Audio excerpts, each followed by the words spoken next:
Good afternoon. Welcome to the Lowndes webinar on mandatory COVID-19 vaccinations in the workplace. We hope this will be a lively Q&A today. So thank you for being here this afternoon.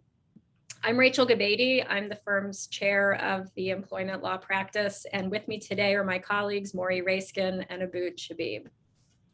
Before we begin, I want to cover a couple of housekeeping items.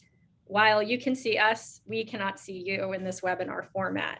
So please don't raise your hand either actually or virtually because we won't see that. We won't be able to call on you. Instead, please enter your questions using the Q&A feature on your screen. We received several questions in advance of the webinar, and we will begin with those. But as I said, please use the Q&A feature on your screen and we can refer to those and get to them throughout the webinar. Previously, we had presented a webinar on workplace issues related to the vaccine. And at all times that we're talking about the vaccine today, we are referring to the COVID-19 vaccine. And previously, we focused heavily on whether employers could even ask about vaccinations, whether an employee is vaccinated, whether an employer could request or retain proof of vaccination, and issues relating to confidentiality. But that discussion has turned sharply now to whether employers can require their employees to be vaccinated. And currently the answer to that is yes. And this is what we're seeing in the news, what we're seeing in the press. But an employer can require vaccinations in the workplace subject to certain conditions. Employers have obligations to employees in terms of accommodating disabilities under the ADA, accommodating sincerely held religious beliefs, and still adhering to confidentiality concerns. So employers must still affirmatively not disclose whether an individual is or is not vaccinated. And that seems a little bit odd. If it's a required mandatory vaccination, then presumably the employer is announcing by virtue of its policy that everybody is vaccinated. But that doesn't mean that I can turn around as an employer and say, Maury Raiskin, he is vaccinated against COVID-19. So we still want to be cautious about presenting that type of confidential medical information.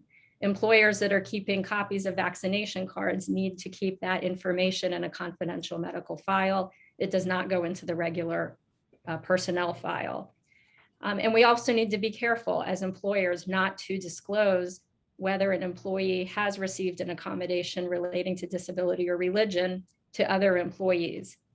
We don't want to trigger discrimination or even potentially retaliation against an employee who has received an accommodation. So Maury, one of the questions that we receive regularly from clients is whether they should require their employees to be vaccinated. How do you respond to your clients when they pose that question to you? It's an interesting conversation because the conversation I would have with a client is the same as the conversation we'll have today during the webinar, which is Rachel, Abood, and I, we can't really tell you whether you should or shouldn't have a mandatory vaccination policy. We can discuss with you the legality of that practice or that policy. We'll be happy to discuss and explore with you how to implement a policy of mandatory vaccination if you decide to do it. But much like saying, what should our vacation policy be, or how much should we pay for this particular job? We can't really set those business decisions for you. We can tell you how to do them lawfully. And that's what we hope to discuss today during the webinar. Great, thank you, Maury. And Abood, the country's already seeing litigation relating to employer mandated vaccines. Can you share some of the recent developments on the litigation front? Sure. We've seen one of the first ones was a case out of Texas where Houston Methodist Hospital required its employees to be vaccinated, and subsequently they were sued by over 100 of their employees in federal district court in Texas. And the federal district court dismissed the lawsuit and it found that the vaccination requirement was legal and did not violate Texas law. And Moreover, they cited the EEOC's May 28th guidance that noted that under EEO laws, the EEOC, that it was, at least under EEO laws, it was fine for employers to require to mandate a vaccination, subject to the reasonable accommodations you briefly described earlier, and that I'm sure we'll get into later. Mhm. The second case is out of Indiana, where Indiana University had required students to be vaccinated for the fall semester, and 8 students sued the university seeking a preliminary injunction in federal court to enjoin, to stop that policy from going into effect. And the district court upheld the policy, and the students appealed, and the federal court, that initially upheld the policy, found that the university wasn't forcing anyone to get the vaccine, and that students as well as staff could apply for an exemption. They could apply for accommodations regarding the vaccine, and ultimately that the students could find a new school to attend, or in case of staff, a new job. So this was appealed, and the Seventh Circuit recently upheld the policy on appeal, and found that the mandate wasn't unconstitutional.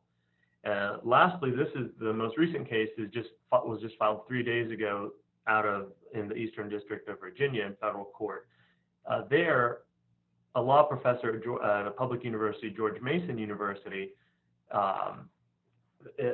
he filed suit because George Mason has required its staff to be vaccinated, and so the professor sought an injunction, and this is so fresh that there haven't been any rulings on it. But essentially, the unique thing about this case is that the professor argues, and supported by his physician and 2 other medical professors that have submitted affidavits in support of his complaint, that he has natural immunity. And so, given that he has natural immunity, he should not be required to undergo an unnecessary medical treatment.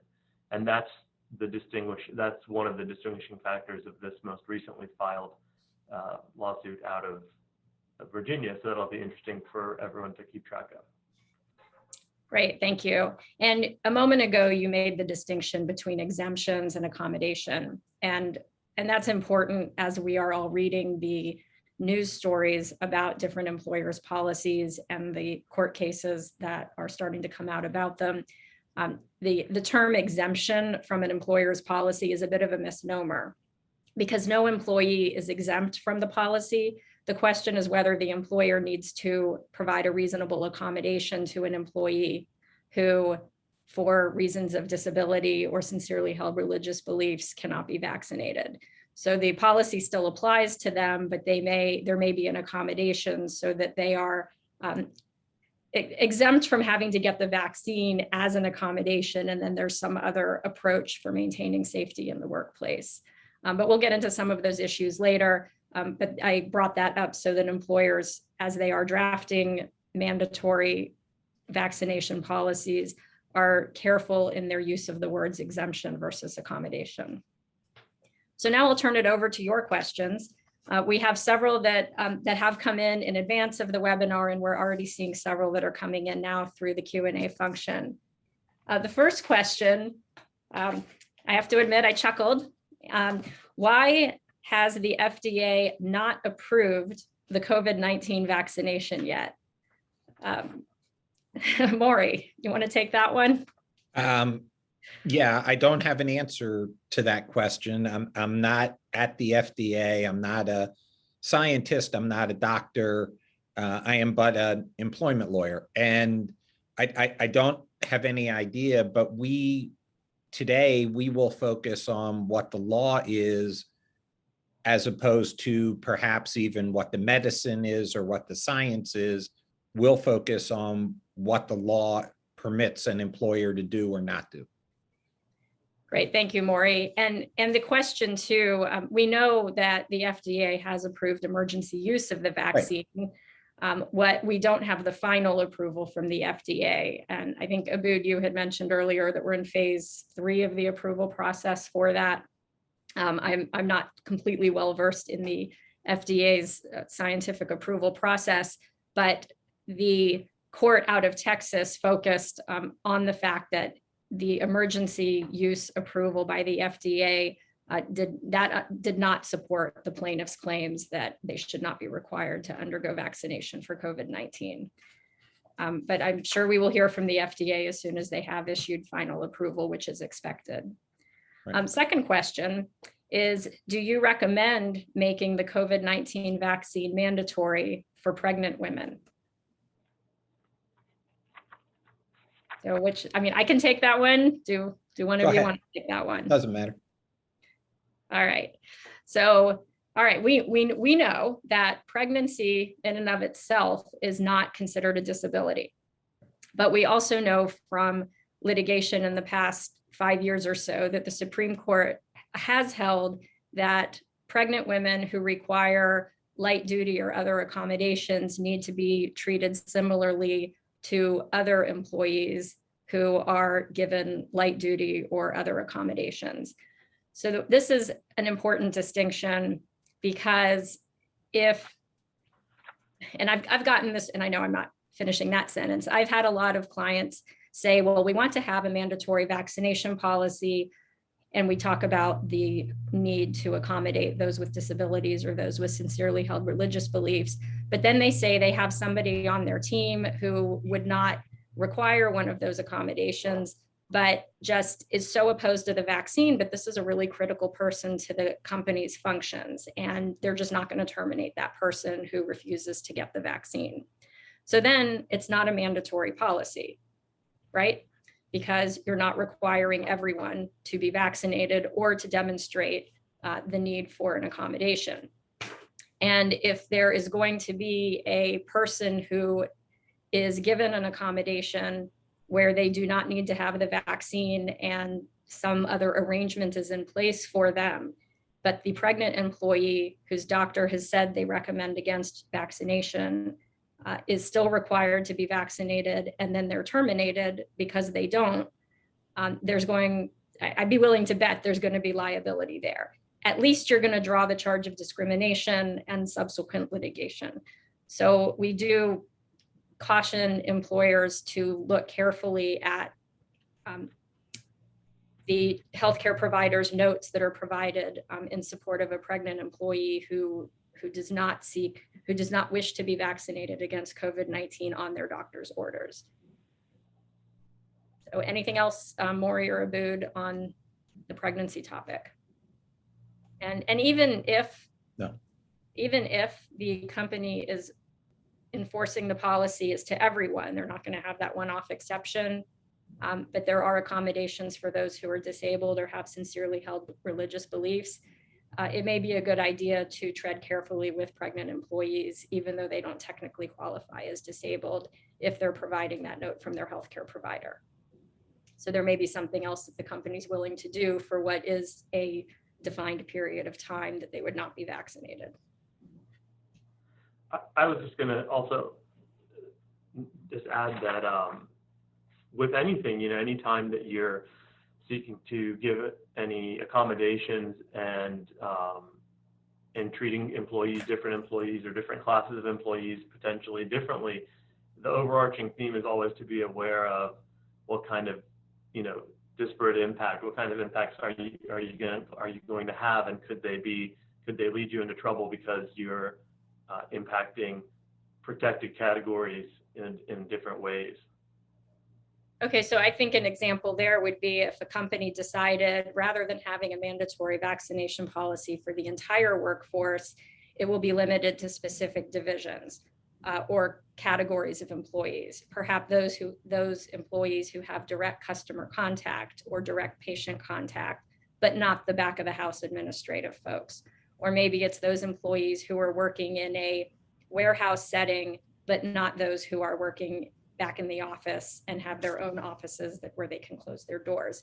So if we're going to start having a mandatory vaccination policy that focuses on different categories of employees, then to Aboud's point, there is the possibility for disparate impact where that policy has a tendency to affect classes of protected classes of employees, and then an employer could draw a charge of discrimination based on race or national origin for something that was intended to be a health-related, narrowly tailored policy on vaccinations, but then you get into legal challenges in other areas. Yeah, exactly. Right. Okay. Can employees collect unemployment if they leave due to non-compliance with a mandatory COVID-19 vaccination policy? So I have to throw back on that. Are they leaving? Did they choose to leave because they didn't want to be vaccinated? Or were they terminated because they weren't vaccinated by the employer's deadline? Right. And, you know, I think no matter how it works itself out in the question of whether they quit or they were fired, at the end of the day, the analysis will be, were they dismissed because they failed to comply with a safety requirement? And will that enable them to collect unemployment? It'll be determined state by state, just like unemployment is already determined state by state. And I think different states will reach different conclusions. I'm unaware of any conclusion having yet been reached in Florida, but I can see there ultimately is going to be a political compromise in each state as to how they're going to answer that question. But the employer's position should be that they were dismissed because they failed to comply with a legitimate safety requirement. The other issue hidden in that, I believe, is that it's important to not just leap to the decision to dismiss, but that you need to engage in the interactive process that we will talk about in another context, and determine whether or not their religious belief can be accommodated or their disability can be accommodated. But if it is simply a person who says, you know, I'm not disabled, I don't have a religious belief, and I'm not getting vaccinated in response to your mandatory policy, then they've failed to comply with your safety rule. Okay, thank you, Maury. We have attendees who are concerned about their workforce from a staffing perspective. What if all or most of the staff members in the accounting department, for example, resign because they won't be vaccinated? What do we do? What should we do? I think, like the development of any other policy, this one has the potential to be polarizing. This one has the potential to impact whether or not your policy helps you attract and retain the best qualified workforce, just like setting wages, just like setting the amount of vacation at the end of the year, or, you know, on an annual basis. Whether you pay vacation to a departing employee, you have to set this policy with a view towards what your business goals are and how it will be received in the workplace. And you may decide that you can have different policies, as Rachel alluded to earlier, for different segments of your workforce. You may decide you cannot, but the reality is, when you announce this policy, it will have an impact on your workforce. And Aboud, what about liability? If an employer is requiring their employees to be vaccinated, what type of claim could an employee have against the employer if they believe that they were sick or somehow injured because of the vaccine? Yeah, I think that's going to be an interesting area of the law. You could foresee that an employee might attempt to bring a workers' comp claim, and who knows, you know, you could even you might even see tort claims being brought, but that's definitely an area that people are going to have to, that as a business decision, people have to assess, do we want to risk that? Interestingly, OSHA had, about a month and a half ago, had put out about that if someone was requiring, if an employer was requiring vaccination, that any adverse effects that an employee had as a result of that vaccination would have to be reported as a work-related, condition.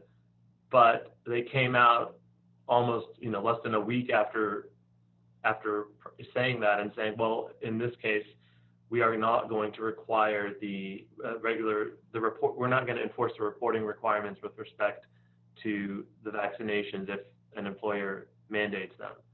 So you can see that it's, that eliminated a lot of headaches, or a lot of, I would say, a lot of reporting requirements, but I don't think it definitively forecloses potential liability on an employer's part. Or at least a debate about whether there's liability. Right. Yeah. An employee pursues a claim. Right. And there just is no answer to the question. I know it's come up before the seminar, and it came up in at least one, maybe more of the questions that have been posed during the seminar on, what happens if someone gets sick because of a mandatory vaccination policy. And there simply is no definitive answer to that question. But if the ability to maintain or implement a mandatory vaccination policy is permissible and lawful, I think there will be a defense to that claim. Right. And what about giving employees time off if they're not well after the vaccine, commonly the second dose, or with Johnson & Johnson, the first dose? I think that it is a policy decision that employers have, as I like to describe it with the clients I've spoken to. It's among the arrows in your quiver. You can either accomplish this or approach this, from a positive standpoint or a negative standpoint. You can say, for instance, we're not going to require vaccination, but we're going to reward people who get vaccinated. We're going to give them paid time off to get it. We're going to give them paid time off if they have adverse reactions to the vaccination, and try to encourage people. But you can certainly have policies that either provide for paid time off or don't. That is just a choice that the employer will have to make, just like how much vacation time they're going to give. Right. Thank you.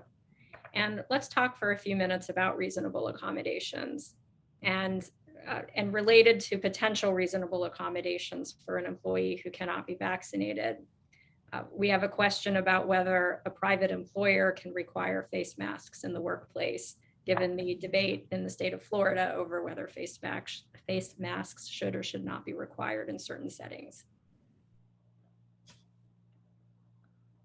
It's my belief that a private employer can develop a policy that requires masking at the office.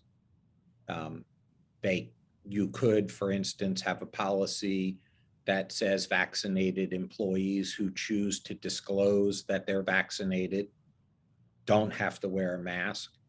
You could have a policy that says, in our office, we mask, but a private employer can elect whatever policy they want at this point, at least in the state of Florida. And if an employee presents a note from their doctor that says that they need a reasonable accommodation because of their disability that prevents them from wearing face masks, or certain types of face masks, what would be a reasonable accommodation there? And we've talked to clients about the different options, moving to a face shield. And a lot of the objections that we are hearing in the community about face masks are often related to the reusable face masks, cloth face masks. And certainly an option or an accommodation there could be for an employer to provide disposable face masks to employees who cannot wear cloth face masks for a medical related reason. So paper disposable masks are certainly a potential accommodation. Regular testing. So if we have an employee who cannot be vaccinated for religious reasons or for medical reasons, an employer could require face masks, could require regular COVID testing. The employer would need to pay for the cost of those accommodations unless the employer could show that it was somehow an undue burden. And that's going to be a fairly high bar to prove that the provision of face masks and regular COVID testing for the probably limited number of employees who would require that accommodation. So the employer would need to pay for that. Other potential accommodations all focus on the nature of the business, the company's business, what the employee does, where they work in the workplace, what their work environment is. Is it sufficient for the employee to be allowed to work in their own office with their door closed, but then they have to wear a face mask or a face shield when they're walking about the building? Could it be that remote work is what's appropriate for this particular employee? And we know that creates other potential issues in terms of all the employees who have now been brought back to work and they're vaccinated are wondering why their colleague has not returned to work and is allowed to continue to work remotely, because the employer can't disclose, well, so-and-so, Maury has a disability, so we're accommodating him by allowing him to work remotely. So the employer's hands are tied in terms of what it communicates to the other employees. So there is some delicate messaging that has to go along with supporting the employees who have returned to work and have been vaccinated and managing the accommodations for those who are not vaccinated and who may be working remotely as an accommodation. So anything else to add, Maury, Abood? No, I mean, I don't think so. One of the last questions that came in is an offshoot of this a little bit, which is, can you, just reading the question aloud, can you make rules that basically identify who has and who has not been vaccinated? For example, unvaccinated employees must wear masks, whereas vaccinated employees do not. Does that breach any confidentiality obligation? And I think the way to approach that perhaps is to have a rule that says we require masks. If you want to tell us you've been vaccinated in order not to wear a mask or in order not to be tested, like we have a testing requirement, but maybe if you disclose voluntarily that you have been vaccinated, you can avoid those tests and you can avoid wearing a mask. I'm not saying it is a appropriate rule from a health standpoint, but it would pass legal muster in terms of what you're disclosing, because you, the employer, wouldn't be disclosing it. It would be the employee's decision whether or not they want to disclose that they've been vaccinated. Right. I think that's particularly useful in what I'm calling the strongly encouraged vaccination workplace, as opposed to mandatory vaccination.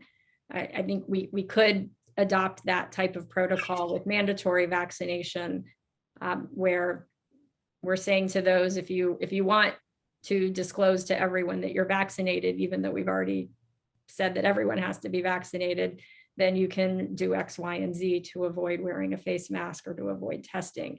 It's a little bit different once we have a mandatory vaccination policy, but those are all of the distinctions that have to be managed as the employer is bringing everyone back into the workplace and determining the best way of enforcing its policy while also maintaining confidentiality. The most important point is not to issue lists and not to call people out and say, again, Maury, you're vaccinated. Abood, you have a disability, so we've got an accommodation for you, and Tracy has a religious accommodation, so she doesn't have to be vaccinated, and that's why she's working from home. That's all inappropriate, and I think that's common sense, but it still needs to be reiterated just so that we can be reminded of it. But if the default rule is that everybody else is vaccinated, then it will be understood in the workplace that people are vaccinated. Many may still want to wear face masks. Many may be choosing to wear face masks, and that's okay. And an employer may, in fact, and this is what we're seeing now in our community, based on the recent CDC guidance from about 10 days, 2 weeks ago, is that employees indoors, whether they're vaccinated or not, must continue to wear face masks, or at least in certain environments. So everything is in play, and we just need to be mindful of what the obligations are versus where there's opportunity to make decisions for your individual workplace. Right. One of the questions that just popped up was, can you make distinctions between existing employees and newly hired employees or applicants? Yes, with care, and also considering what are the goals of requiring vaccination. And are you, as the employer, meeting those goals if all of the employees who have already been employed by a date certain, don't have to be vaccinated, where the new ones do? Again, to Abood's point earlier, is that somehow inadvertently going to have a disparate impact on a protected class because all of the newly hired people are in a protected class, for example.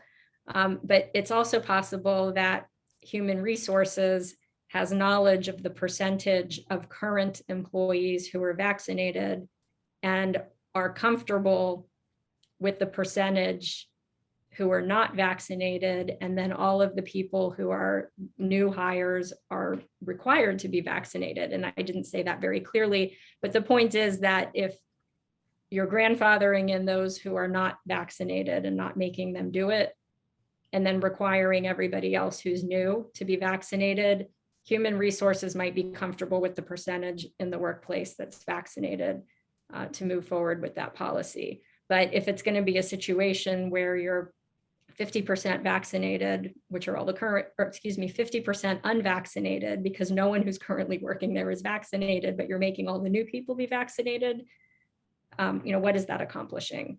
So those are questions, to ask internally from a business decision about whether having those a different policy for new hires makes a lot of sense. Right, and I think that it is another opportunity to remind people that whenever someone declines to be vaccinated, the question should be why, in the sense of do not ask the question why. So I take that back, if you would, but I would ask the question, what is the deeply held religious belief that you maintain? What is the disability that prevents you from being vaccinated, and go down the path of either one of those accommodation explorations, because you have to do that in any event. Yeah, go ahead, Abood.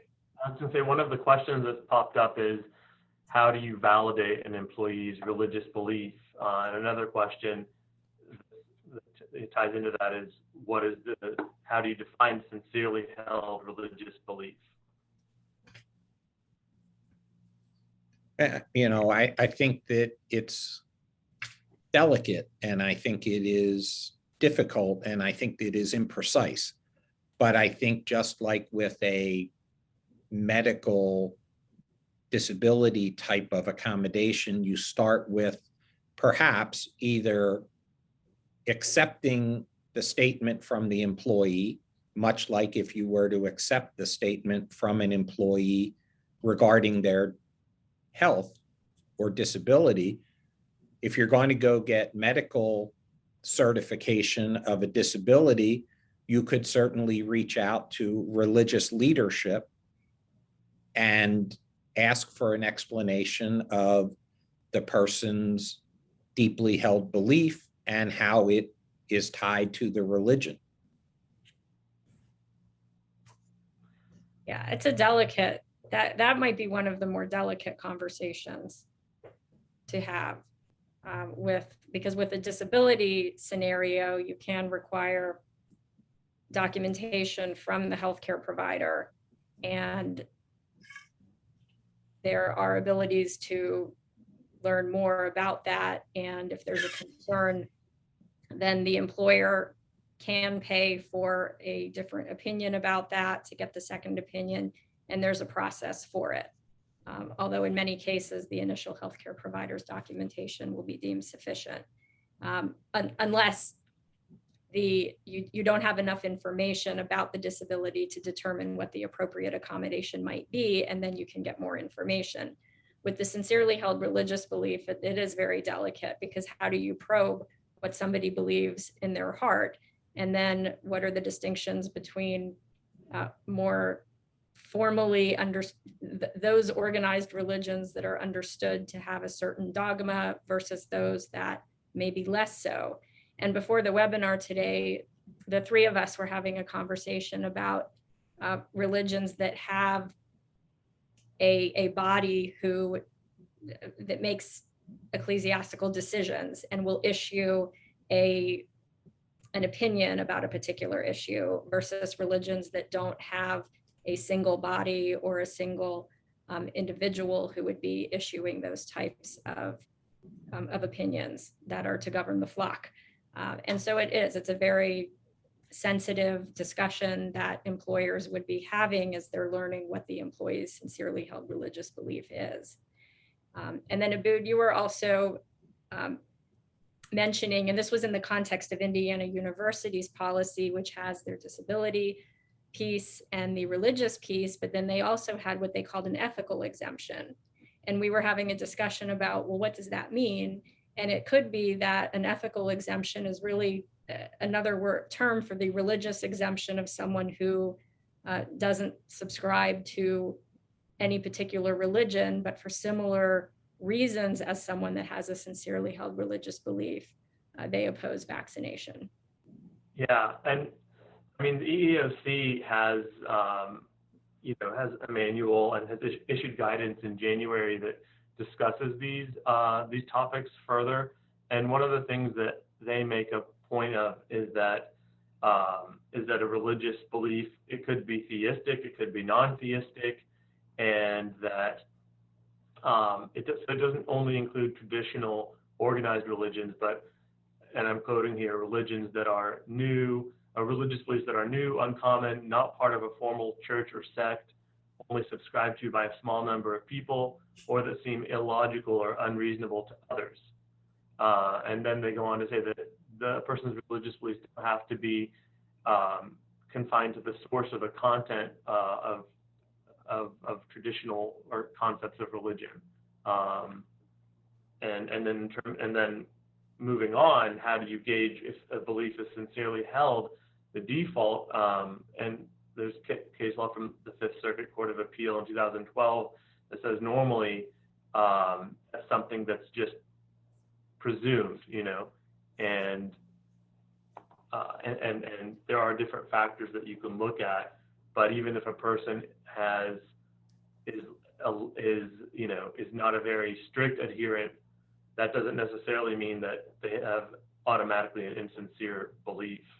So it is, I think it's definitely something that has to be done on a case-by-case basis and should be done very carefully.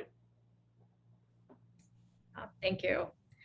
We've received a number of questions. I'm switching gears slightly or a lot. We've received a number of questions relating to employer-provided health insurance. And can an employer charge higher premiums to employees who are not vaccinated? And that moves into the ERISA world, which is not what we call traditional employment law world. But what I anticipate is that the answer is Probably, but there are a lot of hoops to jump through. One is to avoid discrimination in terms of those who are not vaccinated because they cannot be vaccinated. And can an employer still charge higher premiums to all unvaccinated employees, regardless of the reason that they're unvaccinated? So that's a question that would need to be answered, and I'm not in a position to answer that today, but I anticipate that the answer would be yes, but that would need to be confirmed with ERISA counsel. But care does need to be taken in making those decisions. It's also a function of plan design. So it's a discussion to have with your broker. It is not something that could be changed mid-year, but in the start of the next plan year. And there are plans that have higher premiums for smokers versus non-smokers, which is why going into a vaccination scenario, there is the possibility of charging higher premiums for those who are unvaccinated. But it's possible that we're going to be looking at all different vaccinations, and can we have higher premiums for those who are not vaccinated just for this one virus? So this is a new and developing area under ERISA law as well. And then there's the Affordable Care Act and making sure that the premium, whatever increased premium might be shifted to the unvaccinated employee, is still within the percentage that is permitted under the Affordable Care Act. And then are we only talking about the employee? What about the employee's family members? So there are who are covered under the plan. So there are a lot of issues that go into the question about whether the employer can shift some of the premium over to the employee if they or their family members are not vaccinated.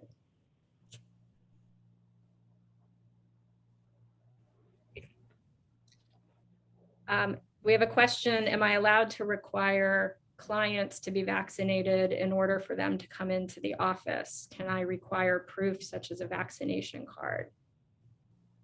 That's not quite employment related, and that also is a more state-specific question in terms of what's happening in the state of Florida and vaccine passports.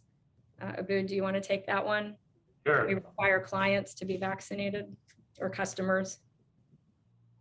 Well, so I'm sure as you've all, at least in Florida, are aware that as of July 1st, we have a new statute, 381.00316, that forbids a business entity from requiring patrons or customers to provide any documentation certifying COVID-19 vaccination or post-infection recovery to, quote, gain access to, entry upon, or service from the business operations.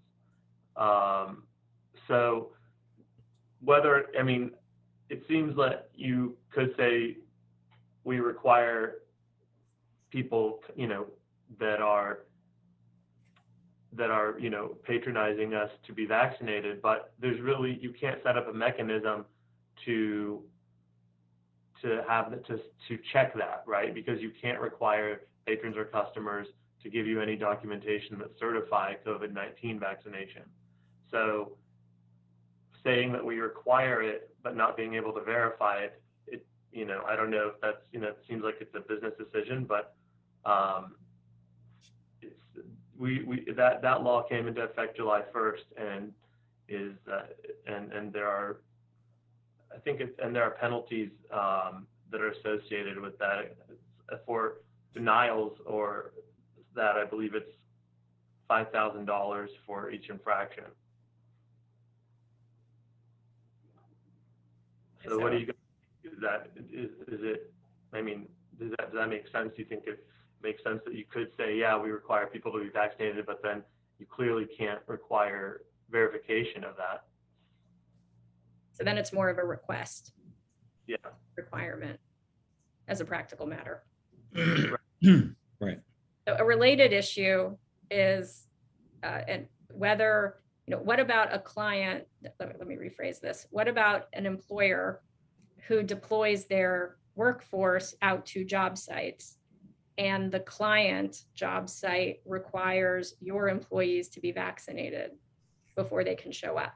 So this could be subcontractors coming to a home builder company, or it could be the HVAC technicians that are going out to work at a customer's facility. And the customer is saying, we want your people to be vaccinated if they're coming over to our job site. And I think I think that is a predictable scenario. And I think that it is one that the supplier of employees or talent to fix the AC in your example should be anticipating and should be expecting. And I think that if the contract permits the hosting entity to impose that requirement, then the supplier of labor has a choice of either honoring that request or deploying their vaccinated employees in one way and their non-vaccinated employees in a separate way. But I think that we will see more and more of those types of policies. And it's going to fall on the company that supplies the talent to figure out how to meet the requirement. Great, thank you. And I wanted to add, Rachel, to something I said, that there is an exemption from the vaccine passports, if you will, or verification of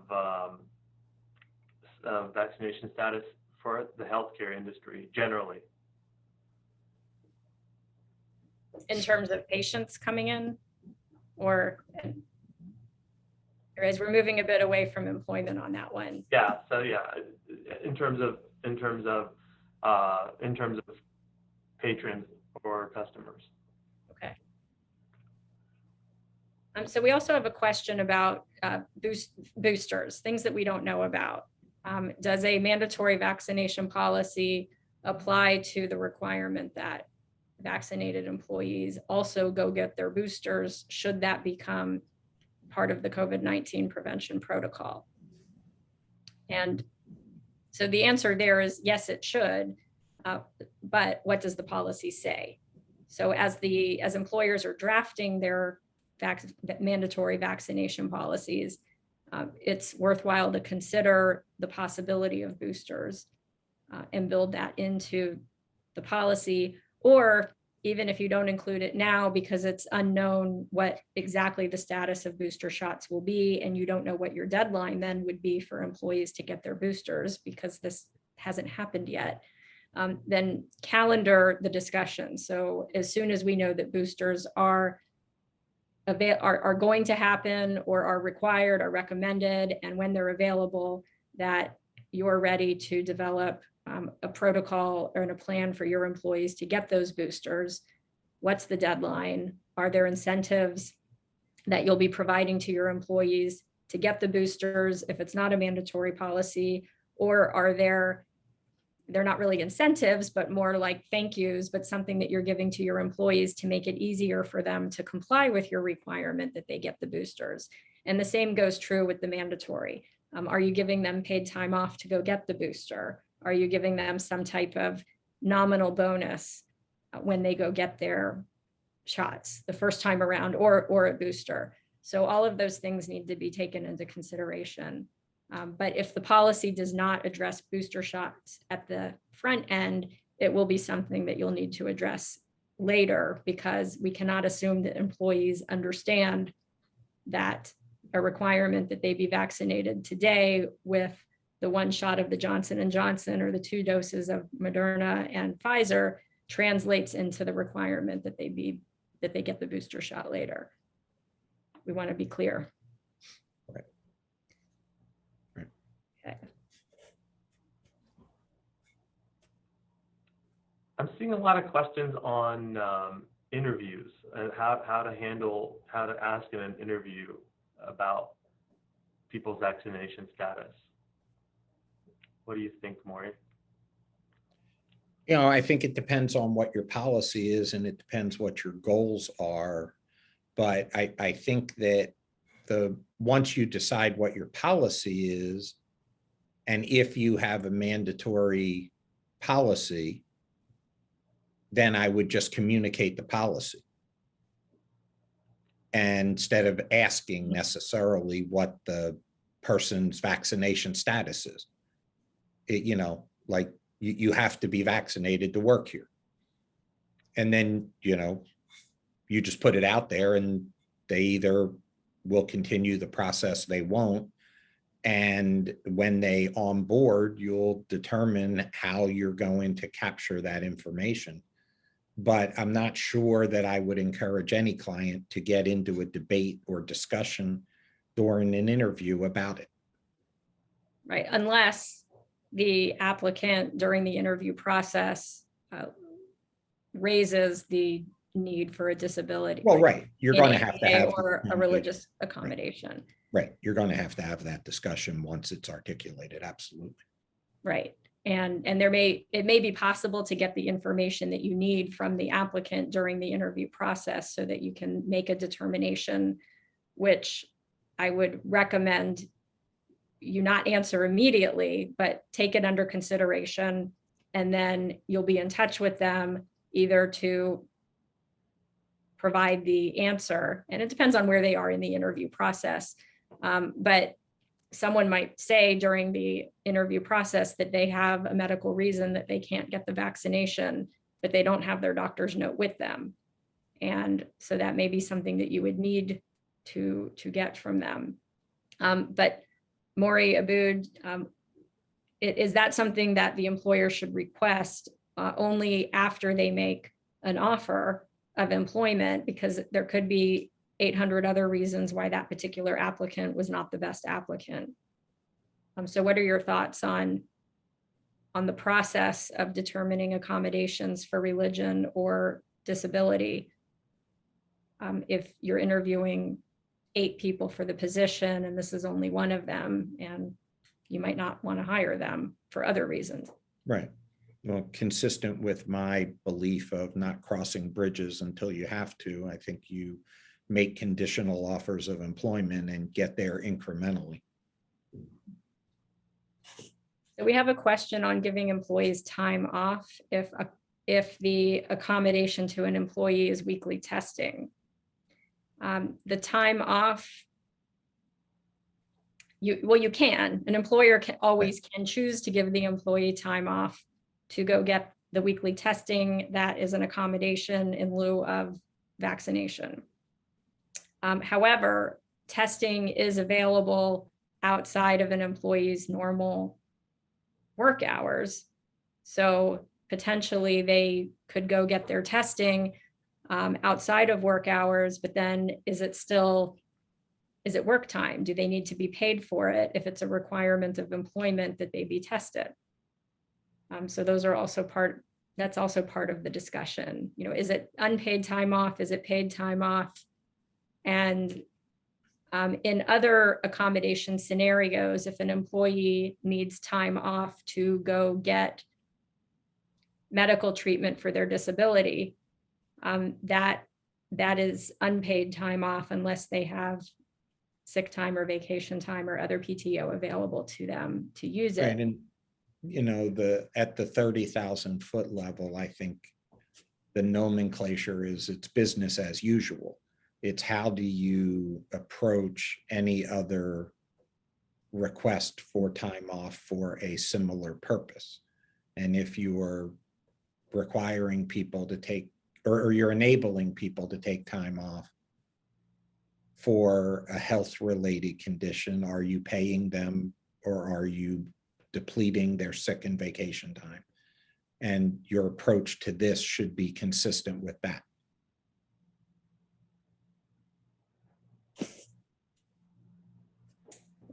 Thank you.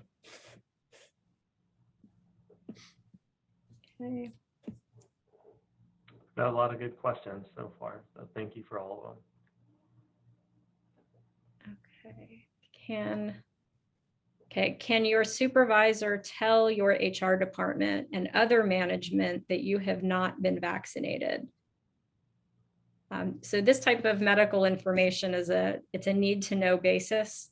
And ideally it would be the HR department that knows that the employee is not vaccinated, and the supervisor probably doesn't need to know. Maybe they do, because maybe they need to enforce the accommodation, which is that person wears their face mask or face shield or doesn't do something that presents a risk. So the supervisor might need to know. Usually the HR department, must know. It's other management that doesn't need to know. So employers need to be careful. What's the umbrella? Who gets to know who is and isn't vaccinated? And it should not be a large group. Right. Why must the employer pay for the testing? So I believe this is in the context of an accommodation. That why does the employer have to pay for the testing? So in most scenarios, if there's an accommodation in the workplace in terms of providing tools to allow a disabled employee to perform the essential functions of their job, the employer has to pay for that accommodation, whether it's an oversized computer screen or a different size keyboard or just other types of equipment that helps the employee perform the essential functions of their job. In this case, the employer is requiring employees to be vaccinated to report to work, which in many cases is an essential function of the job. Right. If it's not, then remote work may be a reasonable accommodation as well. But let's say they have to be at the workplace. So they need to be vaccinated. And if they can't be vaccinated because of religion or disability, and the accommodation is determined that there will be regular testing, then normal practices in terms of accommodation would dictate that the employer pays for that. So I could, though, make an argument that this is a little bit different. But I'm not sure that our clients want to be defending that in court if it went the other way. Right. I'm jumping to the very last question that was, or the most recent question that was posed. And I'm going to do this for purposes of being communicative and not really anything else. The question is contemplating having employees who have been vaccinated wear a button indicating as such, I've been vaccinated, thoughts on that strategy. And reasonable minds could disagree about that. Certainly earlier, I was saying that you could have people declare that they've been vaccinated in order to avoid entry testing or masking. When I started my career, I did so in a location where unions were very prevalent. And, be careful, because if somebody wears a button that says, I've been vaccinated, somebody else could wear a button that says, I love the Teamsters. And you're going to have a hard time distinguishing between what button you can wear and what button you can't wear. And I do think that this rule on mandatory vaccination is polarizing. And it could be the type of rule that induces employees to speak among themselves about whether we think this is a good or bad idea, or what can we do about it, and understand when you decide to implement or not implement a rule about mandatory vaccination, that it could induce discussions that could lead to union organizing. I'm not saying you shouldn't have mandatory rules or mandatory vaccination rules. Just understand in the calculus as you're debating these rules that is a possible outcome. Sadly. Well, on that uplifting note, Maury, but thank Right. you for pointing out an important point that sometimes we overlook here in Florida because we don't have the prevalence of unions throughout industry. In some industries, yes, but in general, we don't have the prevalence of unions that other states see. So thank you for making that point. We are at 2 o'clock. I want to respect everybody's time. I know we only got to a fraction of the questions. This is a hot topic, and we just continue to look out for communications from the Lowndes firm as to future webinars on the topic. And remember to have the interactive process discussions with your employees if they are raising concerns about vaccination because of disability and sincerely held religious beliefs, and keep the information confidential. Those are the main rules. So thank you again. Yeah, Maury? No, I was going to say in that same vein, remember that, you know, it doesn't necessarily mean that they are exempt. It just means you have to search for a reasonable accommodation. Correct. All right. Thank you, everyone. Have a great afternoon. Thanks. Bye. Thank you.